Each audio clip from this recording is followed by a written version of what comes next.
In the frozen highlands of prehistoric Europe, where winter lasted 8 months and survival meant finding shelter before the killing cold arrived, there lived a girl named Freya. She was 13 winters old, daughter of her tribe's chief hunter. Her people were cave dwellers, living in a network of limestone caverns that provided protection from ice winds and predators. The caves were everything: home, fortress, storage, and sacred space. Losing them meant death. That autumn, as the first snows began falling early and heavy, Freya's tribe returned from their summer hunting grounds to their ancestral winter caves. They'd left these caves 5 months earlier as the ice melted, traveling to lower elevations where game was abundant and plants grew thick. Now, laden with dried meat, preserved berries, and tanned hides, they climbed back toward their mountain home, eager for the familiar shelter that had protected their people for generations. But when they reached the cave entrance, a massive opening in the cliff face, wide enough for 3 people to walk abreast, they found it occupied. Fresh claw marks scored the stone around the entrance.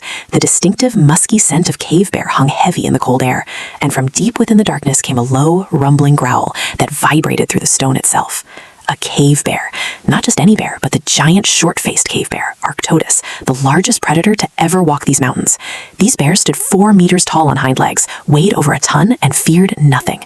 They were primarily carnivorous, unlike later bears, and their massive jaws could crush the skull of a bison. Worse, they were intelligent and intensely territorial. Once a cave bear claimed a cave for winter hibernation, it would defend that territory to the death.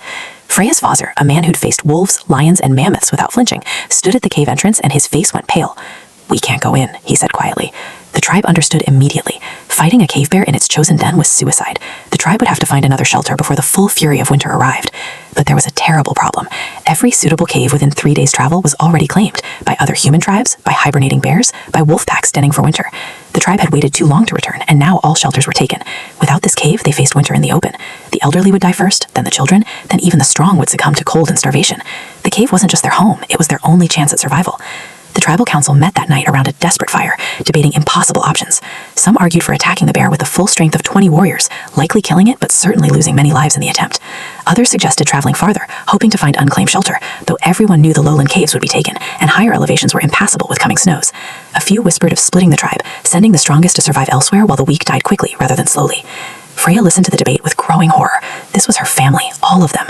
Her baby brother, only 2 winters old, her grandmother, who taught Freya every plant that healed and every star that guided, her cousins, her friends, everyone she'd ever known.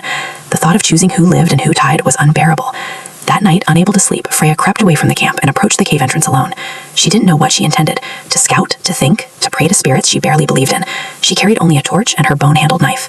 At the cave mouth, she peered inside. The massive bear was visible in the torchlight, 30 meters deep in the main chamber, a mountain of brown fur and muscle, stirring at her presence. Its eyes reflected the torchlight like 2 small suns. It rose to its full height, head scraping the cave ceiling 4 meters up, and roared a warning that felt like physical force. Freya should have run. Every instinct screamed at her to flee.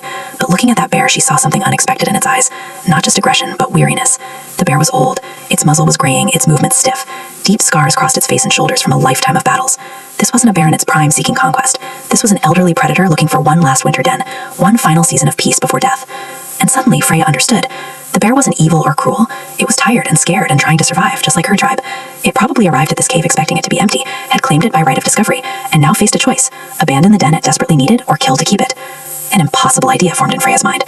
What if they could share? She knew it was insane. Humans and cave bears didn't coexist. They competed for the same shelters, the same food sources, the same survival resources. But these caves were massive. The main chamber led to 3 separate tunnel systems, each leading to smaller chambers. The tribe only used the main chamber and the southern tunnel system. The northern and western tunnels were usually left empty, considered too deep and dark for daily use. What if the bear took the northern tunnel and the tribe took the southern? They'd share the main entrance but live separately, each species in their own space, meeting only in the large central chamber that could accommodate both. The idea was so radical, so against everything her people believed, that Freya knew should be forbidden from even suggesting it if she asked permission. So she didn't ask. She made a choice that would either save everyone or doom them all. She spoke to the bear. Not in human language, she knew it wouldn't understand words, but in intention, in body language, in the universal communication of gesture and emotion. She pointed at the northern tunnel, then at the bear. She pointed at the southern tunnel, then at herself. She laid down her knife and her torch, making herself weaponless and vulnerable. Then she sat down cross-legged in cave entrance and waited. The bear watched her with intelligent eyes. It could have killed her easily, should have by all natural laws. But something in Freya's posture, in her deliberate vulnerability, in her strange calm, gave the bear pause. This wasn't prey behavior, this wasn't threat behavior. This was something new. Minutes stretched into an hour. Freya sat perfectly still, barely breathing, trying to project peaceful intent. The bear eventually lowered to all fours, but didn't approach. It watched her, sniffed the air, and gradually its aggressive posture relaxed. It walked not charged, but walked to the northern tunnel entrance. It looked at Freya Lesmore, then disappeared into the northern depths. Freya waited another hour to ensure the bear had truly retreated to that section of the cave. Then she carefully retrieved her knife and torch and ran back to camp. She woke her father, and before he could forbid it, explained what she'd done and what she proposed. The tribe, roused by the commotion, listened in stunned silence. "You're suggesting we winter in a cave with a cave bear?" Her father's voice was incredulous. "That's madness. It would kill us in our sleep." "It could have killed me," Freya countered. "I was alone, unarmed, vulnerable. It chose not to. It understood what I was offering. Grandfather tells stories of the ancient times when humans and animals spoke the same language. Maybe we've forgotten how to listen, but they haven't forgotten how to understand." Her grandmother, ancient and respected, spoke up. "The girl shows courage and wisdom beyond her years. Our choices are fight and die, flee and die, or try something new. The spirits speak through the young sometimes, showing us paths we're too old and scared to see." She looked at Freya. "You believe this bear will honor boundaries?" "I believe it wants to survive winter."